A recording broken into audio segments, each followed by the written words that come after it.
Have you ever played a run or a royal canasta or a four of a kind, wishing it was a fireball right into the chest of your opponent?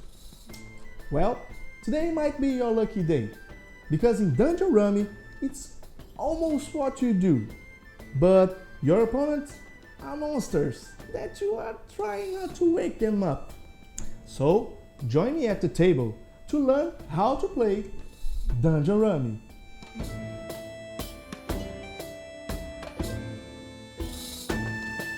Each player takes a Misfit deck of their choice and the corresponding Misfit card. The player's Misfit deck should be kept face down at all times. Misfits not chosen by any player are still part of the game, and their Misfit deck should be placed on the table as if they were players in any order the players prefer. In addition to being Misfits, they are considered companions for the game purpose. Companion decks should be placed face up with the top card visible to all players. Each player takes boot tokens according to the player count. If you are playing with 3 or 4 players, take 3 boot tokens. For 2 players, 4 boot tokens. And for a solo playing, 6 boot tokens. In this video, we are going to play a game with 2 players, so we get 4 boot tokens. Players should keep a space clear next to each Misfit deck to play cards. This space will be referenced as each Misfit play zone.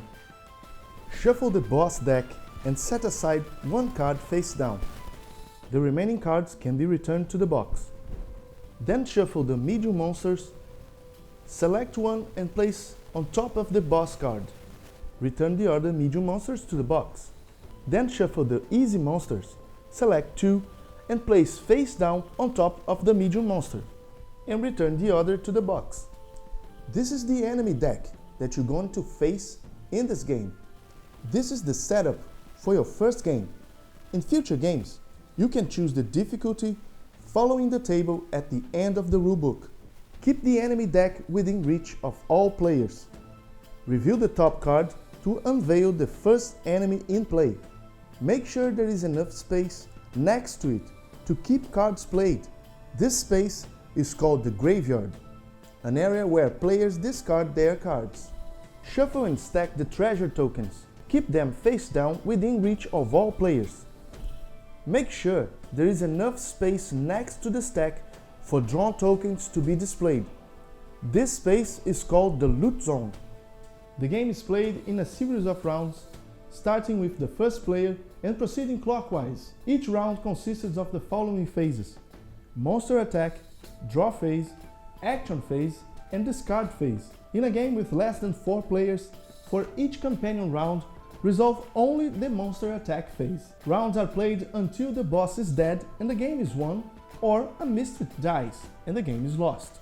During the game, defeated enemies, used treasures, and activated game cards will be moved to the dead zone.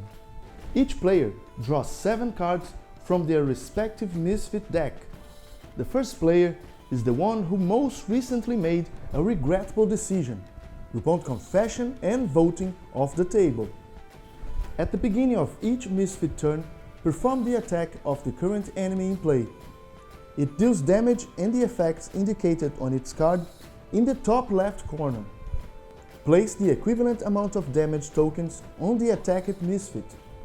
Companions are also attacked by enemies. If the enemy attack on a companion turn, do not forget to add damage tokens to their Misfit card as well. If the amount of damage tokens on the Misfit card equals or exceeds its health points, they die and the game immediately ends with the player's defeat. On your turn, draw a card. You can draw it from the top of your Misfit deck or from the discard pile in the graveyard. If you ever run out of cards in your deck, set aside your cards from the dead zone and reshuffle everything before drawing again. Now the action phase. First, refresh all your boot tokens, turning them to the colored side. Players can discuss and decide the game plan at all times. However, the content of their hand must remain a secret at all times.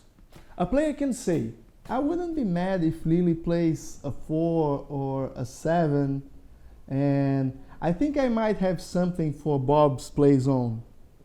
But a player cannot say, okay, so I have a joker, so I can put in your 3 of a kind, possibly 4 of a kind, and I have a 3 and a 5, and we can do a canaster, or possibly a royal canaster. Okay, leave everything to me, because I'm a world champion. I have played almost 300 games, and I don't need you because I'm an alpha player. What? During this phase, you can choose any of the following actions in any order of your choice. You can play as many cards as you want in a play zone. You can activate a boot token for movement, activate a treasure token, or ready a game to attack. When you choose to play cards from your hand, you can either form runs like ace to 5 or 10 to ace, remembering 2 cards of the same suit can never be adjacent to each other. In this example, the yellow 10 cannot be placed next to the yellow jack, as sequence can never have 2 cards of the same color side by side. Now this is a valid play.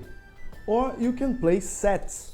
Only 1 card of each suit can exist in a set. Here, another red 7 cannot be placed next to the 7 blue, as there is already a red 7 in this meld. Sets can never have more than 1 card of each color. The only card that could be placed in this set, making it a 4 of a kind, is the missing green 7. The 2 of each deck is special, acting both as a 2 and a wild card. As long as the placement rules regarding its color are respected, never being adjacent to another card of the same suit, the 2 can be placed in a play zone as if it were any other valid card in that game. Any player can also move a 2 within the game it's currently in, causing it to replace a different card that originally intended. When a 2 occupies the space of a 2 in a run or a set, it ceases to be considered a wild card. Players can play cards both from their hand for free and from the top of a companion's Misfit deck, activating 1 boot token for each card played. Boot tokens can be exhausted at any time during the player's turn to gain that same amount of movement. Movement allows Misfits to move cards between play zones. Boot tokens can be exhausted at the same time to swap cards between play zones, as long as the affected games remain within the rules. When you think it's time to attack, you can choose a ready game on your play zone or in your companion's play zone. A ready game is any run or set of at least 3 cards. If the activated game has at least 7 cards, it is considered a canaster. If the canaster has no wild card, it is considered a royal canaster. Activating a canaster, royal or not, gives that Misfit a bonus of 3 damage and 3 mana. When activating a game, count the numbers of mana symbols present on the card and convert them into tokens, according to the Misfit that is attacking. The Bard generates 1 wild token for every 3 mana in the game. The Cleric generates 1 healing token for every 1 mana in the game. The Mage generates 1 draw token for every 2 mana in the game. And the Barbarian generates 1 shield token for every 1 mana in the game. Misfit tokens can be used at any time. The Mage draw tokens allow any player to draw cards equal to the number of tokens spent from either the top of their deck or the graveyard. The Bard's wild tokens allow players to change card numbers equal to the number of tokens spent, turning any card into a wild card. Keep the wild token on top of the transformed cards as a reminder. Transformed cards lose their mana value. The Druid's healing tokens heal any Misfit for the same number of tokens spent. And the Barbarian shield tokens are spent to absorb damage dealt to any Misfit. For each token spent, the Barbarian either prevents 1 damage to herself or transfers 2 damage from another Misfit to herself. Misfits can never have more than 7 Misfit tokens at the same time. Activating a game means trying to attack the enemy. Each activated game deals damage equal to the numbers of cards in it. This run will do 4 damage to the enemy. Place the equivalent amount of damage tokens on the enemy's card. Some enemies can only be damaged by a specific game, like a Royal Canaster for example, and are immune to all other type of damages. If the total damage dealt is equal or greater than the enemy's life, or if the activated game matches the specific game necessary to hit it, this enemy's phase is defeated. Although most of the enemies have only one phase, some monsters and most of the bosses have multiple phases, each of them with their own life or specific game. Only after you defeat the last phase of an enemy, it is considered defeated. If the defeated enemy was a monster, discard its card face up in the graveyard, revealing the next card in the monster deck. The active player must draw treasure tokens equal to the number of chest icons present in the enemy card and place them face up in the loot zone. If the defeated enemy was a boss, the game ends with the Misfit's victory. After resolving the game activation, all cards in it are discarded to the dead zone, emptying that player's zone. A player may continue playing cards after activating a game. In a rare case a monster immune to damage is attacked by a mismatched game, you still converted its mana into tokens and then discard the game. At the end of their turn, the player must discard one card from their hand to the graveyard.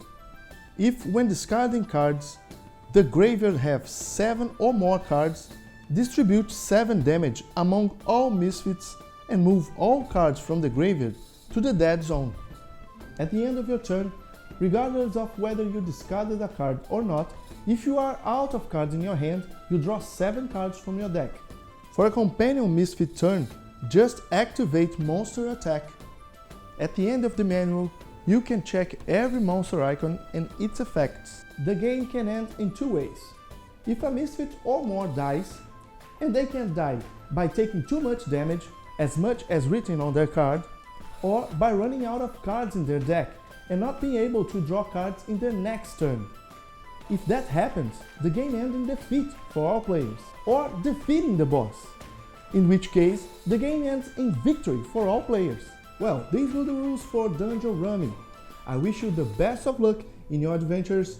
I'm David, and I see you in a dungeon next to you.